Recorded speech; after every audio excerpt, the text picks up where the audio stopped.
السلام علیکم، خوش آمدید نارنیا کی مہمات کی چوتھی کتاب میں، جس کا نام ہے شہزادہ کیسپین، پالین بینز کی تصویروں کے ساتھ۔ یہ مہم اور کتاب میری کلیئر ہارورڈ کے لیے تیار کی گئی۔ مصنف ہے سی ایس لوئس اور مترجمہ میتھیو ڈالٹن اور محمد لائق مسیح کی مدد سے۔ پہلا باب، جزیرہ۔ ایک دفعہ کا ذکر ہے کہ ایک خاندان میں 4 بچے تھے۔ ان کے نام پیٹر، سوزن، ایڈمنڈ اور لوسی تھے۔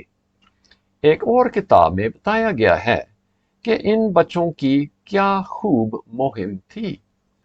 اس کتاب کا نام شیر، چڑیل اور الماری ہے۔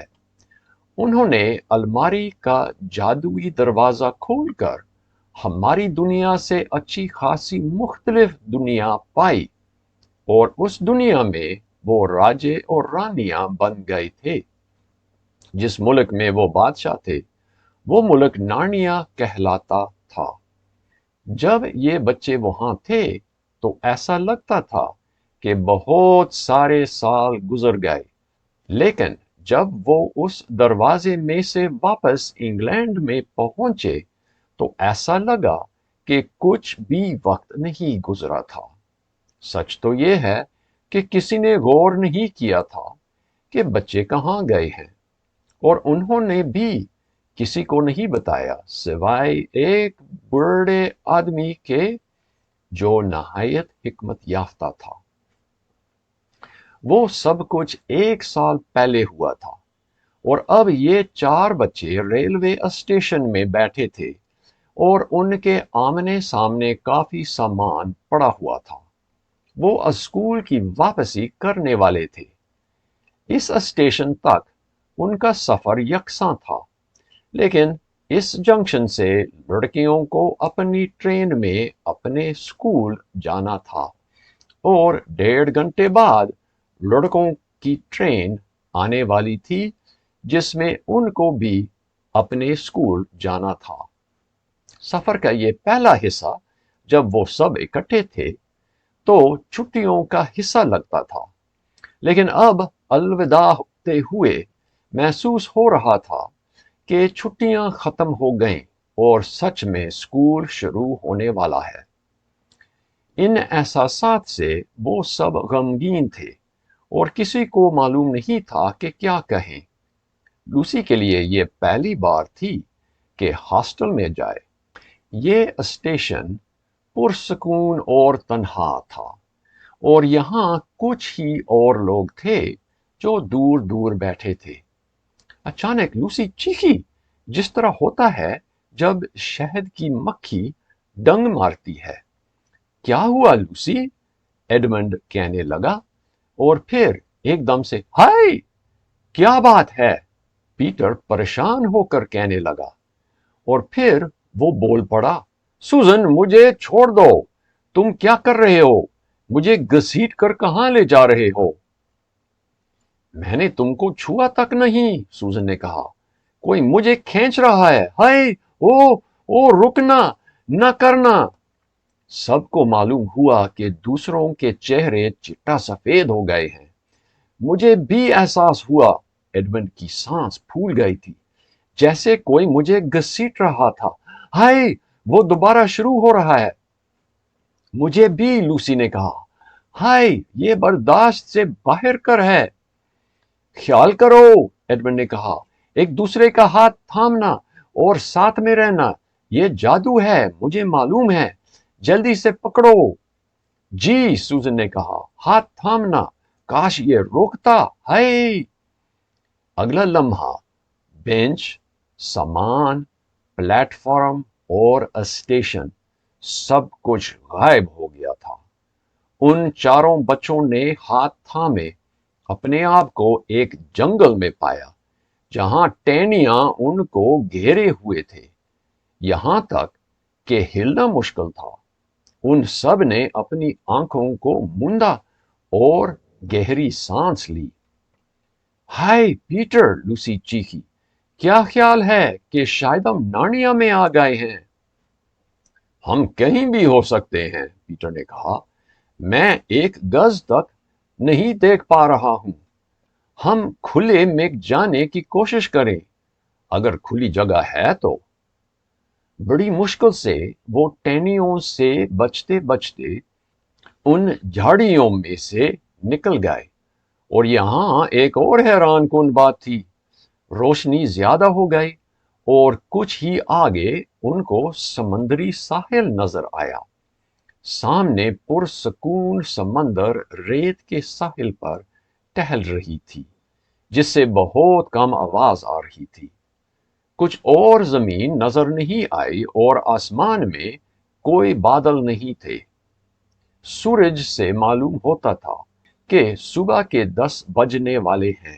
سمندر نہایت نیلا تھا۔ وہ سمندر سونگتے کھڑے رہ گئے۔ کمال، پیٹر نے کہا، یہ تو اچھا ہی ہے۔ 5 منٹ کے اندر اندر وہ سب ننگے پاؤں صاف پانی میں ٹہل رہے تھے۔ یہ ٹرین میں بیٹھ کر لاطینی اور فرانسیسی زبانیں اور الجبرا سیکھنے کے لیے جانے سے بہت بہتر ہے، ایڈمنڈ نے کہا۔ اور پھر کافی دیر کے لیے کسی نے بات نہیں کی۔ وہ صرف سمندری جانور دیکھتے رہے۔ پھر بھی سوزن نے کہا، کوئی نہ کوئی منصوبہ بنانا پڑے گا۔ کچھ ہی دیر میں ہم کو کھانے کی ضرورت ہوگی۔ ہمارے پاس وہ سینڈوچ ہیں جو امی جان نے ہم کو دیا تھا، ایڈمنڈ نے کہا۔ کم از کم میرے پاس اپنے ہیں۔ میرے پاس کچھ نہ رہا، لوسی نے کہا۔ میرے اس بیگ میں تھے جو اسٹیشن میں رہ گیا۔ میرے بھی اسی طرح رہ گئے، سوزن نے کہا۔ وہاں ساحل پر میرے کوٹ کی جیب میں میرے ہیں، پیٹر نے کہا، لہذا ہم 4 کے لیے 2 لنچ موجود ہیں۔ یہ مزے کی بات نہیں ہے۔ فی الحال، لوسی نے کہا، مجھے کھانے کے مقابلے میں کچھ پینے کی ضرورت ہے۔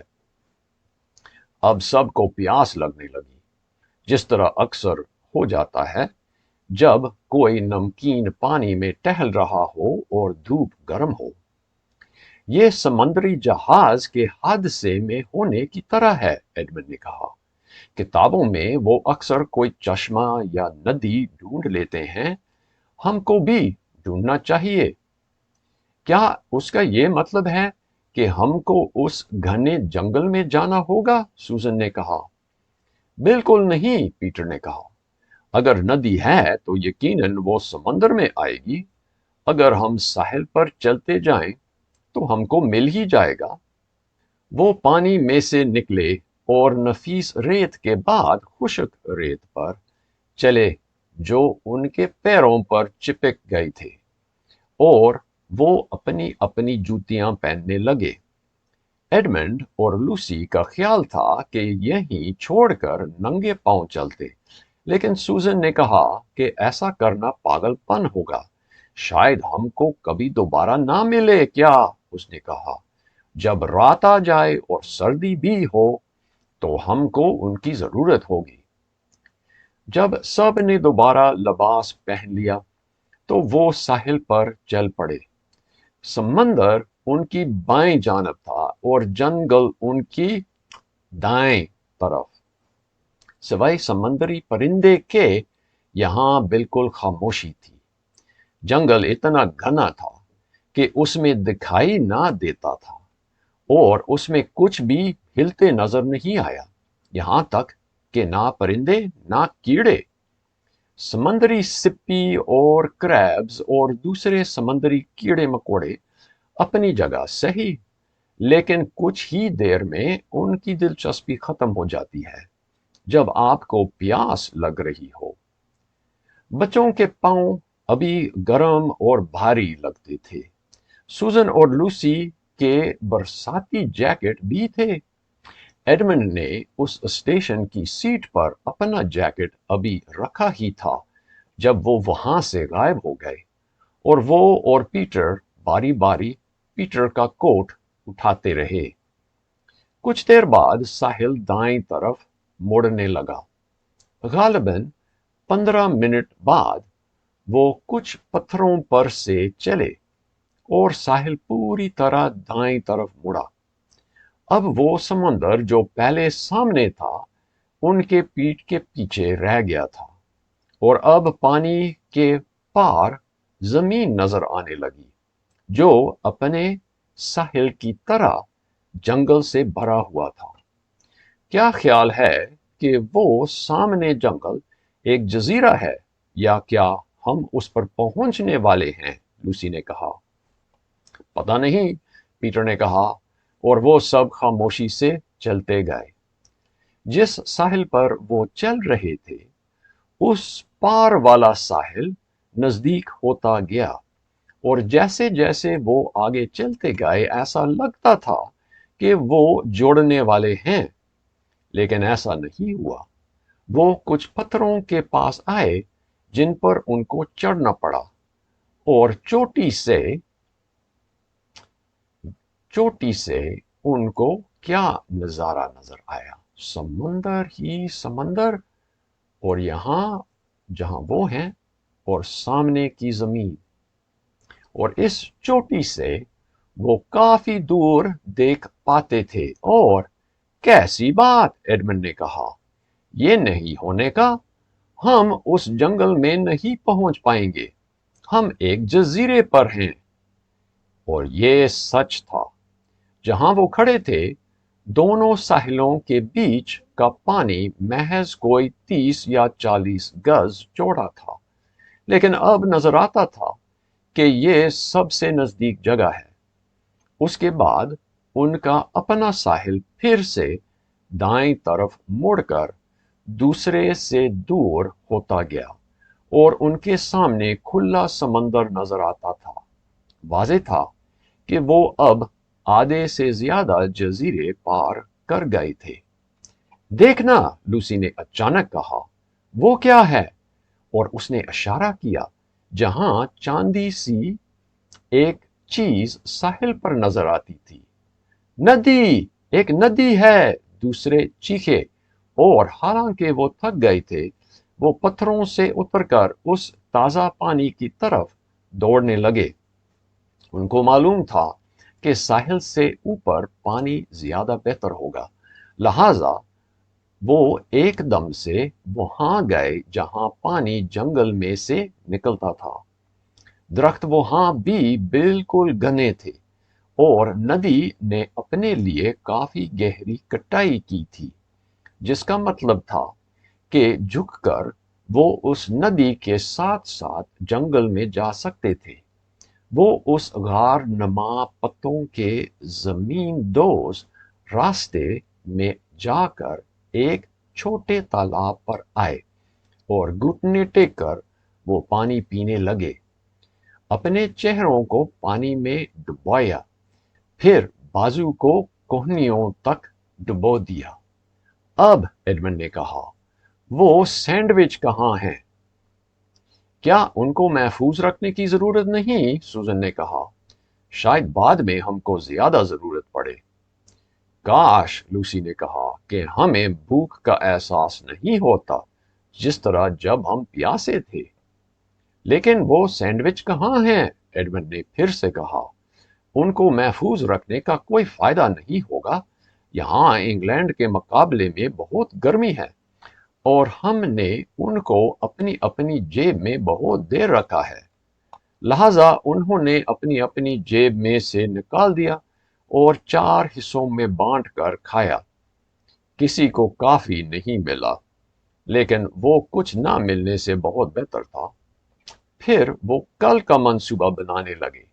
لوسی کا خیال تھا کہ سمندر سے شرمپ، چھوٹا سمندری کیڑا، پکڑیں، لیکن کسی نے کہا کہ ہمارے پاس نیٹ نہیں ہے۔ ایڈمنڈ کا خیال تھا کہ پرندوں کے انڈے اکٹھے کرتے، لیکن کسی نے کہا کہ ہم نے کوئی گھونسلہ نہیں دیکھا، اور اگر انڈے مل بھی جائے تو ہم کیسے پکائیں گے؟ پیٹر نے سوچا کہ اگر کچھ نہیں ہوا تو ہم خوشی سے کچے انڈے کھائیں گے، لیکن اس نے یہ بات نہیں کی۔ سوزن نے کہا کہ ہم کو اتنی جلدی وہ کھانا نہیں کھانا چاہیے تھا۔ وہ ناراض ہونے لگے اور آخر میں ایڈمن نے کہا، دیکھنا، صرف ایک ہی کام کرنے والا ہے، ہم کو جنگل کی سیر کرنی ہوگی۔ فقیر لوگ اور فوجی بھی کسی نہ کسی طریقے سے بیابان جگہوں میں زندہ رہتے ہیں، ان کو یا تو کوئی پھل یا کھانے والا جڑ یا کچھ تو مل ہی جاتا ہے۔ کس طرح کی جڑ؟ سوزن نے کہا۔ میرا خیال تھا کہ درختوں کی جڑ، لوسی نے کہا۔ آؤ چلتے ہیں، پیٹر نے کہا۔ ایڈ ٹھیک کہہ رہا ہے، اور کچھ نہ کچھ تو کرنا ہی ہے، اور دھوپ کی گرمی میں جانے سے جنگل کا سیر بہتر ہے۔ وہ سب اٹھ کر ندی پر چلنے لگا۔ یہ کافی مشکل کام تھا۔ ان کو بہت نیچے جھکنا پڑتا تھا اور گری ہوئی ٹہنیوں کے اوپر سے گزرنا پڑا، جھاڑیوں میں سے گزرنا پڑا، اور کئی بار پاؤں ندی میں گئے، اور اب بھی کوئی آواز نہیں آ رہی تھی سوائے کے جو وہ خود بنا رہے تھے۔ وہ کافی تھک گئے تھے جب اچانک ایک خوشبو ان کو آئی اور ایک رنگین چیز ان کے اوپر نظر آئی۔ یہ کیا؟ لوسی نے کہا۔ میرے خیال سے وہ سیب کا درخت ہے۔ اور وہ تھا بھی۔ وہ ندی کی وادی میں سے چڑھ کر نکلے اور کیا پایا کہ ایک بہت پرانا سیب کا درخت ہے جو پیلے سیب سے بھرا پڑا ہے۔ نہ صرف سیب، لیکن سیب نظر آتے ہیں۔ درخت سیب سے بھرا ہوا ہے۔ یہ رنگین تو نہیں ہے اس تصویر میں، لیکن بچے اس منظر کو دیکھ رہے ہیں۔ اور صرف یہ درخت ہی نہیں، ایڈمنڈ نے کہا، جسے وہ کھاتا گیا۔ دیکھنا، وہاں اور وہاں بھی۔ کیا بات! درخت کے درخت ہیں، سوزن نے کہا، اور پہلے پھل کا ٹکڑا پھینک کر اس نے ایک اور توڑ دیا۔ یہ تو باغ رہا ہے، کسی زمانے کا، جو اب جنگلی ہو گیا ہے۔ پھر کسی زمانے میں یہ جزیرہ آباد تھا، پیٹر نے کہا۔ اور وہ کیا ہے؟ لوسی نے اشارہ کر کے کہا۔ کیا بات! وہ تو دیوار ہے، پیٹر نے کہا، قدیم پتھر کی دیوار۔ درختوں کی شاخوں کے درمیان ہوتے ہوئے وہ دیوار تک پہنچ گئے۔ وہ دیوار بہت پرانی تھی اور جگہ جگہ سے ٹوٹی پھوٹی تھی۔ اس پر گھاس اور پھول بھی اگ رہے تھے، لیکن وہ پھر بھی اونچی تھی، بلکہ سب سے لمبے درختوں سے کچھ ہی کم اونچے۔ جب وہ اس کے نزدیک آئے تو کیا دیکھتے ہیں کہ دیوار میں محراب ہے، جس پر ایک زمانے میں گیٹ تھا، لیکن اب سیب کے درخت سے بھرا ہوا ہے۔